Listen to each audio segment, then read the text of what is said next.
What I want to talk about is we do have allies in our battle against, shall we say, the forces of the Crown officers and the states that don't really want to reform, the forces of conservatism that want to maintain the ancien regime in Jersey. Because those forces were fought in Sark and they were defeated. There was a spectacular victory by the Berkeley brothers and the people of Sark against primarily the law officers in Guernsey. They got major constitutional changes there. They are at the forefront of democracy in the Channel Islands. They've moved from feudalism to democracy. And the point I'm going to be making in this speech is that the UK government is ultimately responsible for good government in the Channel Islands. And that's what happened in Sark. And that takes the form of being responsible for the obligations under the European Convention on Human Rights. And the European Convention on Human Rights was extended by the UK to the bailiwick of Guernsey, of which Sark is a part, in 1953, and its first protocol in 1988. This first protocol is very important because it comes up in a lot of the litigation by the Berkeley brothers throughout the UK courts. Now, Article 3 says, right to free elections. The high contracting parties undertake to hold free elections at reasonable intervals by secret ballot under conditions which will ensure the free expression of the opinion of the people in the choice of the legislature.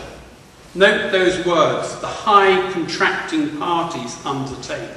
That is the United Kingdom government undertaking to ensure that within its territories there are free and proper elections. That's what happened in Sark when the changes occurred. The British government started taking its responsibilities carefully and properly. The change that has come about is that under the 2008 Sark law reform law, the chief pleas now consists of the seigneur, under the seneschal, although under the 2010 law he's about to disappear, and the 28 conseillers elected by universal suffrage every 4 years. And there are 14 new conseillers elected every 2 years. And the first election for 28 conseillers was on the 10th of December 2008. I think the turnout was something like 80%. Now, Sark is a microcosm of the Channel Islands and the battle we're going to have to face and fight against the forces of conservatism. And it was won in Sark. We can do it here. Now, the British government are taking seriously their responsibilities in regards to their territories. Now, Jersey, Guernsey, the Isle of Man are part of the Crown dependencies.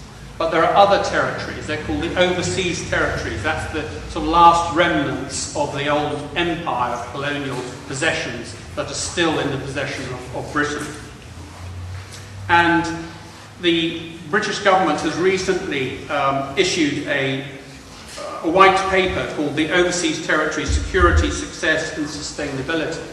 They've done so for very good reasons, because they're absolutely concerned about the economic and political stability of those possessions. They don't want to have to bail them out, and they don't want to have to impose direct rule. Now, that happened in the Turks and Caicos Islands, where the government was mired in financial corruption. And it also happened in the Pitcairn Islands over child abuse. The British government will intervene. Now, this is what the British government says. The UK government has a responsibility for the overall good government of the territories and takes a close interest on how territory governments discharge the functions devolved to them. Those territories which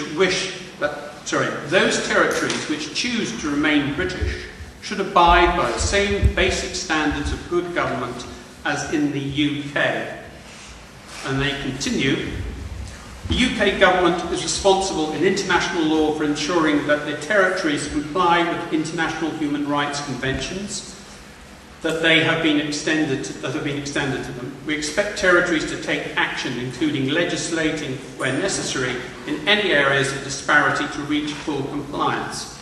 The point here is that the British connection is a guarantee, an implicit guarantee to all citizens that they can expect good government. The British, the motherland, will protect them. Romantic perhaps, but effectively that's what's happening.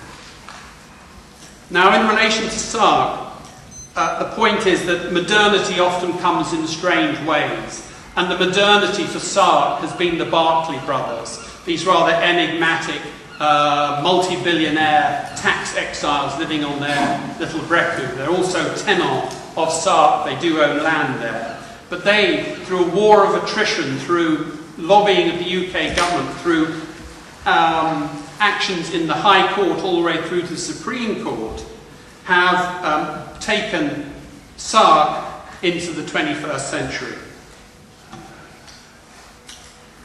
Let's look at what's happened at Sark. What's changed there? It was basically a feudal system. It's a crown dependency. Its population is about 600 people, and it's part of the bailiwick of Guernsey. Now, its modern history begins in 1565, when Queen Elizabeth I grants our Helier de Carteret the island as a royal fief. It's his possession. He divides it up into 40 parcels of land, the tenement, and to each tenant, the head man in charge of that particular plot of land. And actually the Berkeleys own several tenements.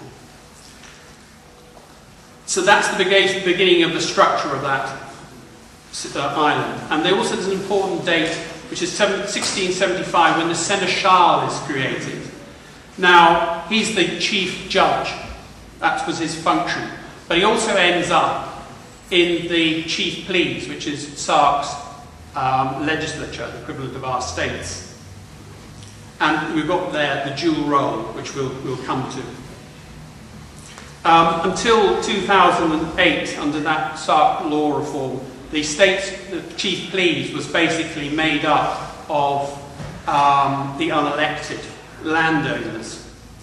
There were changes in 1922 with the introduction of 12 people's deputies, but otherwise it was the tenants who were represented in there.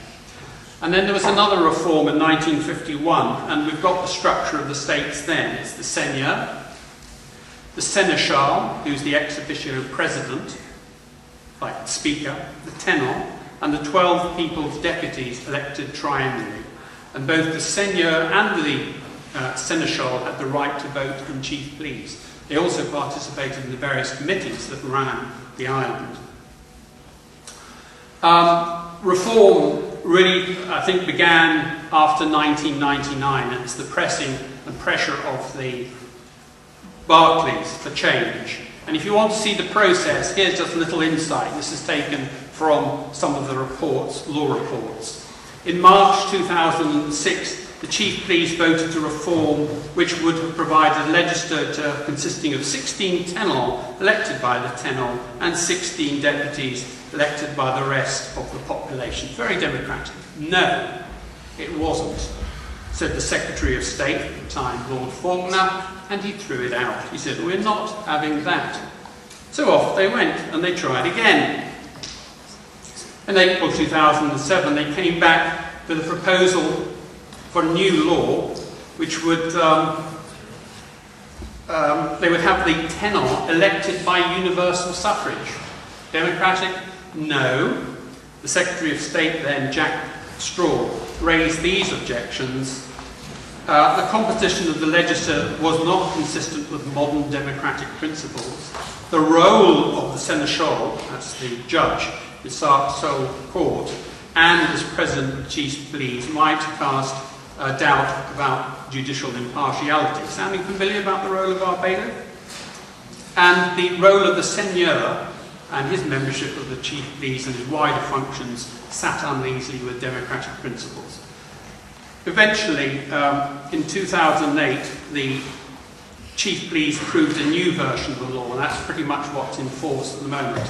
However, the Barclays weren't very happy with that, and they sought to challenge it. And they did so by a judicial review of the decision of the Privy Council, basically, to approve the decision to support that legislation. Now, they took it all the way to the High Court, to the Court of Appeal, and to the Supreme Court. And they lost all their appeals. Their point was chucked out. But they succeeded, ironically, because they had actually brought those islands to the point where change came about. Now, we don't all have the wealth of the Barclays that we can employ the best London lawyers and the best QCs to fight judicial review in the Supreme Court.